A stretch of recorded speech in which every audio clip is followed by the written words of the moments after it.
Ce lundi, la Normandie continue de briller sur la scène hippique française, avec un nouveau rendez-vous qui ravira les amateurs de courses d'obstacles. Après les émotions de Deauville, c'est au tour de Clairefontaine de prendre le relais pour accueillir le Quintet Plus du jour. Situé à 2 pas de la mer et réputé pour son cadre verdoyant, l'hippodrome promet une ambiance à la fois conviviale et sportive, parfaite pour débuter la semaine sur une note passionnée. L'épreuve du jour est un handicap réservé aux chevaux de 5 ans et plus. Des sauteurs expérimentés qui connaissent déjà les exigences de la compétition. Cette fois, ils devront en découdre sur un parcours de long de 3600 mètres.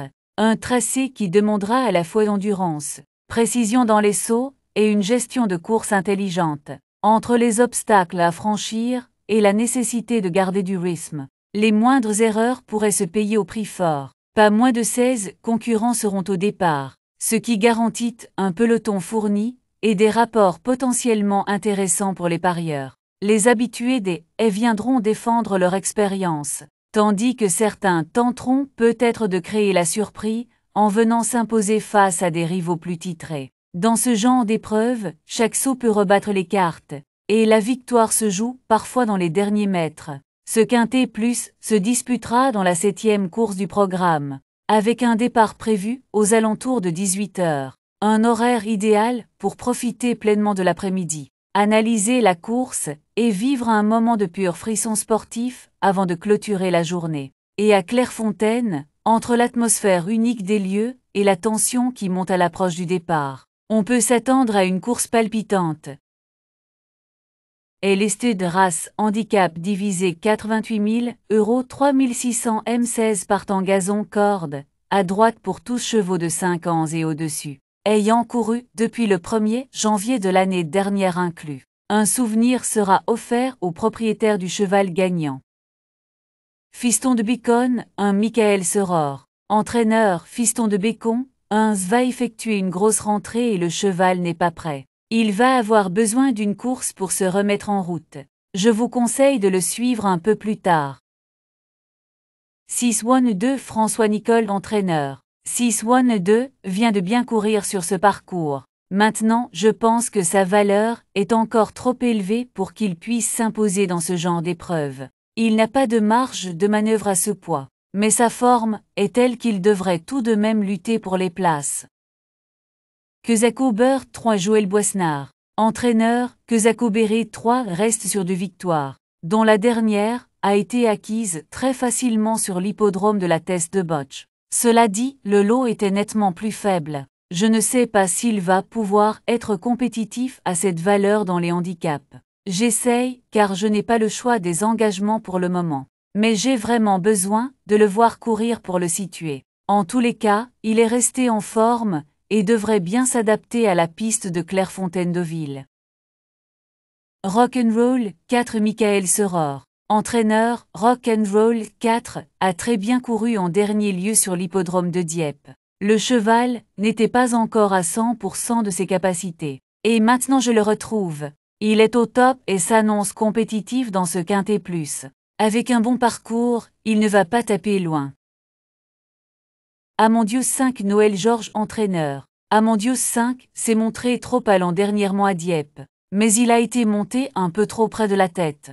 Nous avons donc décidé de le munir seulement d'œillères australiennes cette fois. Je le trouve en pleine forme le matin. Il a encore une belle chance à défendre, malgré le poids important qu'il devra porter. Dantor des Obos 6 Nicolas de Vildé. Entraîneur, j'avais prévu de courir Dantor des Obos 6 en steeple-chasse dans le prix Léopold Dorsetti à Clairefontaine. Mais il y a eu un petit passage viral à l'écurie, et le cheval était un peu moins bien. Tout est rentré dans l'ordre. Il est revenu au mieux, ce n'est pas un phénomène. Mais il fait toutes ses courses. Sa marge de manœuvre dans les handicaps est réduite depuis sa victoire. Mais je pense qu'il reste compétitif pour les places.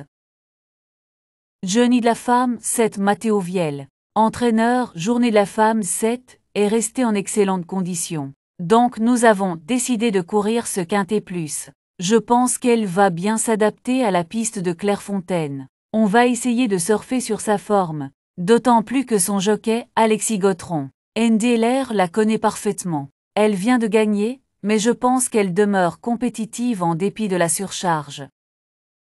Saint-Cyr 8 Thomas Faucid entraîneur. Saint-Cyr 8 n'a pas couru dernièrement à Dieppe car nous avons eu un petit contretemps. Ce n'était rien de méchant et tout est rentré dans l'ordre. Nous n'avons pas le choix des engagements avec lui. Et sa tâche s'annonce compliquée avec une telle valeur. Il est en pleine forme, mais aura besoin d'un parcours fluide. De plus, il ne faut pas que la course aille trop vite, car c'est un cheval qui aime bien dominer. C'est un vieux cheval qui se préserve et connaît bien son métier. Une place me satisferait amplement. Neve Risk 9 Hugo Mérienne entraîneur. Neve Risk 9 effectuait son retour en compétition dernièrement sur l'hippodrome de Dieppe, et il avait vraiment besoin de courir. Le cheval est monté en condition sur cette sortie et a l'air d'être en bonne forme. La piste de Clairefontaine-Deauville peut lui plaire. Il devrait courir en progrès et jouer un bon rôle. Autobello 10 L'avis du reporter. Autobello 10 vient de remporter avec autorité une course à condition sur l'hippodrome de Toulouse et ne se retrouve pas trop mal placé pour disputer son premier handicap. Il peut manquer de métier et de dureté dans ce genre de course, mais il semble avoir un peu de moyens, mieux vaut s'en méfier. Sleason 10 11 William Menuet. Entraîneur Sleason 10 11 est en meilleure condition que l'autre jour. J'ai eu des chevaux malades à l'écurie, mais elle a l'air d'être revenue au mieux. C'est une jument qui affectionne tout particulièrement l'hippodrome de Clairefontaine-Deauville. Le bon terrain lui convient parfaitement. Normalement, tout est réuni pour qu'elle réalise une grande performance. Elle est bien placée au poids et s'annonce compétitive. BXT 12 Miroslav Voulek. Entraîneur, je ne sais pas quoi attendre de BXT 12. Avec lui, c'est surtout une question d'envie. S'il veut aller au combat, il peut se distinguer car il a déjà prouvé sa valeur à ce niveau. Les conditions du jour seront importantes. En effet, il peut avoir une attitude différente si le temps est venteux ou ensoleillé. Cristal du Seuil 13 Michael Soror. Entraîneur Cristal du Seuil 13 possède un profil similaire à celui de Rock and Roll 4. Elle a bien couru dernièrement à Dieppe et je la trouve sur la montante. Avec un déroulement de course favorable, elle devrait lutter pour les premières places. Naruto 14 Pavel Vovchenko entraîneur. Naruto 14 s'est bien défendu dernièrement sur ce parcours dans une classe 1. Il a conservé une bonne forme depuis cette sortie, ainsi qu'un moral au beau fixe. Il a bien travaillé, et nous espérons logiquement le voir prendre une place. Normande 15 Michael Sera entraîneur. Normande 15 vient de réaliser sa course de rentrée sur l'hippodrome de Royan-la-Palmyre. Elle n'est pas revenue à son niveau, et va encore avoir besoin de courir pour retrouver la forme. Tonnerre du Temps 16 L'avis du reporter. Tonnerre du Temps 16 a confirmé dernièrement à Dieppe sa bonne course de rentrée. Cette pensionnaire de Robert Collet s'était montrée compétitive l'hiver dernier dans un quintet plus disputé sur les Cagnoises. Une surprise de sa part est envisageable.